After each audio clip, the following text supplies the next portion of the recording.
সব থেকে মজার বিষয় হলো আসলে রিজিক এমন এক জিনিস, এই গাছগুলো কিন্তু এখানে আমার পানি ছিল এখানে হাঁটু পরিমাণ, কিন্তু এটা পচে গেছিল, গোড়া পচে গেছে, এখন কিন্তু গোড়া নাই। আমি আপনাদেরকে দেখাই, এই যে এই গাছটা দেখতেছেন, এই যে এই গাছটা এই যে গোড়া নাই, এই যে দেখেন এই হলো গোড়া, এই গাছটা গোড়া নাই, তাইলে আমার এখানে এই সবজি আসলো কিভাবে? সবজি আসছে ওই যে গাছ থেকে পানির নিচে একটা এই যে সংযোগ পাইছে, এই সংযোগ পাইয়া পানির দিকে একটা শিকড় গেছে, ওই শিকড় থেকে আল্লাহ এই যে আমার এই যে আপনারা দেখতেছেন, এই যে মইলাম দেখতেছেন, এই একটা মইলাম আছে, আর ওই যে ওই ওখানেও মইলাম দেখা যাচ্ছে, এই যে এখানেও মইলাম দেখা যাচ্ছে, এখানে মইলাম দেখা যাচ্ছে।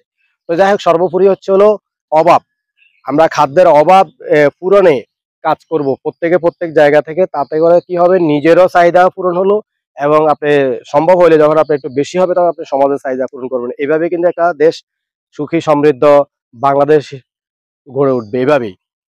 আমরা প্রত্যেকের জায়গা থেকে, যার অল্প একটু জায়গা আছে সে অল্প একটু জায়গার মধ্যে কাজ করবে। আবার আরো অনেক কিছু আছে, সেটা আমরা আজকে হয়তো বর্ণনা করলাম না। আমি সিঙ্গা, জিঙ্গা, করলা, এরপরে আপনার ওই যে আরো অন্যান্য যে সবজিগুলো যতটুকু সম্ভব হয়, ঢেঁড়স হোক, পুঁই শাক হোক, এরপরে ডাঁটা, লাল শাক, আবার লাউ টুকিটাকি শুরু করেছে, কারণ বর্ষাতে অনেক জিনিস নষ্ট হয়ে গেছে, এগুলা সব ছিল এখানে। সিসিঙ্গা ছিল, সিসিঙ্গা ওই যে পানি ওঠার সাথে সাথে সিসিঙ্গা বেশি সময় টিকে না, এটা নষ্ট হয়ে যায়।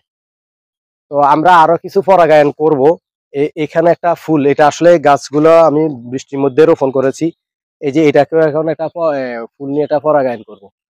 এটাকেও পরাগায়ন করাটা ঠিক হবে, কারণ এই যে যদিও ছোট গাছ তো চিকন, এখন এখানে কিন্তু স্ত্রী ফুল নাই, শুরুতেই কিন্তু আবার পুরুষ ফুল আসছে, আপনি কিন্তু এই ফলটা নষ্ট হয়ে যাবে। এই জন্য আমাদেরকে কি করতে হবে, অন্য একটা গাছ থেকে একটা ফুল নিয়ে আসতে হবে।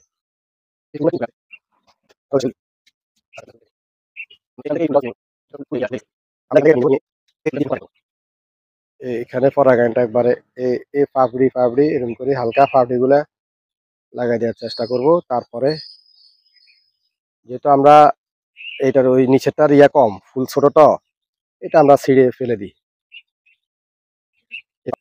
এভাবে লাগাই দিই।